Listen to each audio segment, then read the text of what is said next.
Hello Primary 4, Swaibu once again for mathematics. The last time we were here, we looked at pictographs and we basically looked at a scale. And I promised you that we shall look at a graph and we see how we can ably interpret it, especially using the scale. Now today we'll go straight to the graph. There is a graph here and they're saying study the pictograph below and answer the questions. Now on our pictograph, like any other graph, we are having a class, okay, and then having the number of pupils. Now this graph is showing us the number of pupils in each of the classes. Now we have P1. In P1 you can see the number of pictures there, 1, 2, 3, 4, 5. Then we have P2.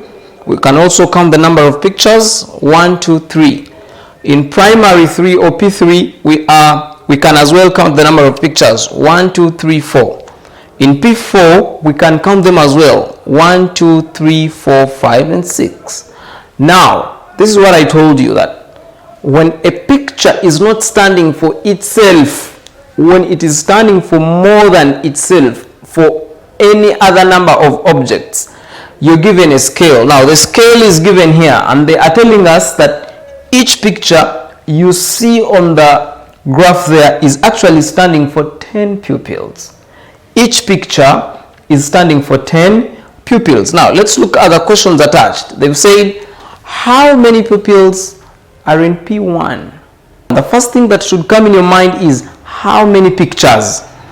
Now we can go back and count the number of pictures. How many pictures are here? We have 1, 2, 3, 4, 5. There are 5 pictures.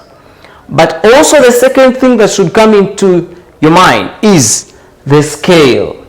That each of these pictures is not actually standing for itself. Each of the pictures is standing for 10 pupils. So the first thing we should know is that one picture is the same as 10 pupils. One picture is the same as 10 pupils. How many pictures are in P1? 5 pictures will be the same as 5 times 10 pupils.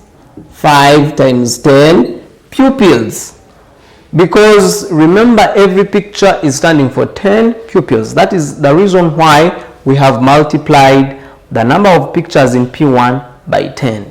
So that when we multiply 5 by 10, therefore 5 pictures are the same as 5 times 10, which is 50 pupils.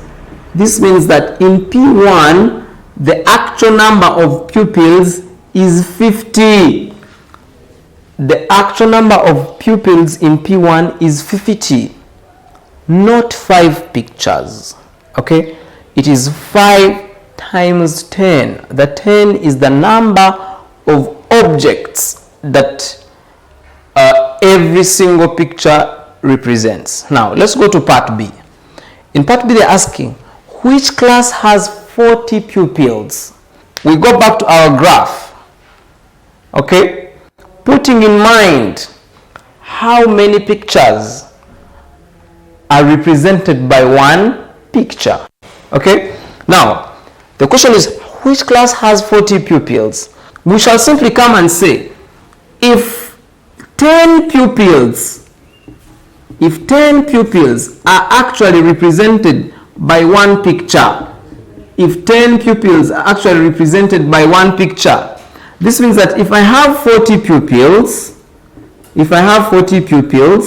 I will simply get my 40 and I divide by the number of pictures that I have in one, which is 10. I can pair the zeros so that I remain with the 4 divided by 1. When I divide 4 by 1, my answer is going to be 4. So I can say, taking this part here, this is the same as 4, pictures. 4 pictures. Now, after getting 4 pictures, that is not my answer. I'll simply go back to the graph and find out which of the classes has 4 pictures. And when we come and go through, you realize that P3 has 4 pictures. Therefore, the answer here is P3 has 40 pupils. P3 has 40 pupils. Why? Because it is the class that has 4 pictures. Let's go to the last bit. The last bit is find the total number of pupils on the graph. So here, let's assume we've actually multiplied and we have found how many pupils are in each class, because we can as well do it here. If this is 10, 20, 30, 40, 50, so this means in P1 there are 50. This is 10, 20, 30, this means here they are 30. If this is 10, 20, 30, 40, these are 40. If this is 10, 20, 30, 40, 50, 60, these are 60. So if these are the numbers in each class, we simply come and add them here. I have 50 plus 30 plus 40 plus 60. We can add. 5 plus 3 is an 8. If we choose to add to 2, 5 plus 3 is an 8. Therefore, this is an 80 plus 4 plus 6 is a 10. So this gives me 100. So when I get 100 plus 80, I'll therefore get my answer as 180 pupils. Therefore, in all the classes, there are 180 pupils. Alternatively, we can as well simply count the number of pictures and we multiply them by 10. And when we do that, we'll still get the answer as 80. You can do it on the sides there. Count the number of pictures on the graph, multiply the answer by 10, and therefore the answer you get will as well be 180. There is an attachment for work which you're supposed to do and submit for grading. Thank you until we meet next time. Bye.